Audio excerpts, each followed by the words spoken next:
ഈ ബഹുമാനമില്ലേ, അത് നമ്മളെ പോലത്തെ മിഡിൽ ക്ലാസ് ആളുകൾക്ക് പറഞ്ഞിട്ടുള്ള കാര്യമല്ല. നമ്മളെ കൊണ്ട് അത് അഫോർഡ് ചെയ്യാൻ പോലും പറ്റില്ല. നമ്മൾ ടാക്സ് കൊടുക്കും, സേവിങ്സ് പിടിക്കും, ക്രെഡിറ്റ് കാർഡ് വെച്ച് ഓരോ മാസം തള്ളാറില്ല.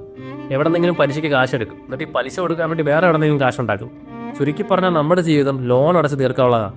ആദ്യം നമ്മളൊരു ജോലിക്ക് ഒരു എഡ്യൂക്കേഷൻ ലോൺ എടുക്കും, എങ്ങാനും ജോലി കിട്ടിക്കഴിഞ്ഞ് ജോലിക്ക് പോകാൻ വേണ്ടി ഒരു ബൈക്ക് ലോൺ എടുക്കും, ഒരു പ്രൊമോഷനൊക്കെ ആയി കഴിഞ്ഞാൽ ഒരു കാർ ലോൺ എടുക്കും. അത് കഴിഞ്ഞാണ് നമ്മുടെ ജീവിതത്തിലെ ഏറ്റവും തൊലിഞ്ഞ ലോൺ വരുന്നത്, മാരേജ് ലോൺ. അത് കഴിഞ്ഞ് വരുന്നതാണ് ബാഹുബലി, ഹോം ലോൺ. അപ്പോഴേക്കും നമ്മൾ നടുറോട്ടിലിറങ്ങി പിച്ചെടുക്കേണ്ട അവസ്ഥയാണ്. അപ്പോൾ നമ്മുടെ പിള്ളേരൊക്കെ അങ്ങ് വലുതാണ്, പിന്നെ അവരുടെ എഡ്യൂക്കേഷൻ ലോൺ, ആ ലോൺ, ഈ ലോൺ, ഇതൊക്കെ കൊടുത്ത് വരുമ്പോഴത്തേക്കും നമുക്കൊരു ഹാർട്ട് അറ്റാക്ക് വരും. അതോടുകൂടി നമ്മുടെ ആയുസ് അവിടെ തീരും. ആ സമയത്താണ് ഇൻഷുറൻസ് കമ്പനിയിലെ മച്ചാന്മാർ നമ്മുടെ വീട്ടിൽ വന്ന് നമ്മുടെ ഭാര്യയുടെ അടുത്ത് പറയും, മാഡം സാർ ഒരു 7 കൊല്ലം മുമ്പത്തെ പ്രീമിയം അടയ്ക്കാൻ വിട്ടുപോയി, അതുകൊണ്ട് ഇൻഷുറൻസ് കിട്ടില്ല, ഇൻഷുറൻസ് ക്യാൻസൽ. ഈ കുഞ്ഞുങ്ങളൊക്കെ ജനിക്കുമ്പോൾ കരയാറുണ്ട്, കാരണം അവർക്കറിയാം ജീവിതം മൂഞ്ചിത്തിരി തൊലിയാൻ പോവാണ്. ഇവിടെ നമ്മളാണ് മജോറിറ്റി, പക്ഷെ നമുക്കിവിടെ ഒരു വിലയുമില്ല. നമ്മൾ ശരിക്കും മിഡിൽ ക്ലാസ് അല്ല, മിഡിൽ ഫിംഗർ ക്ലാസ്സാണ്, മിഡിൽ ഫിംഗർ ക്ലാസ്.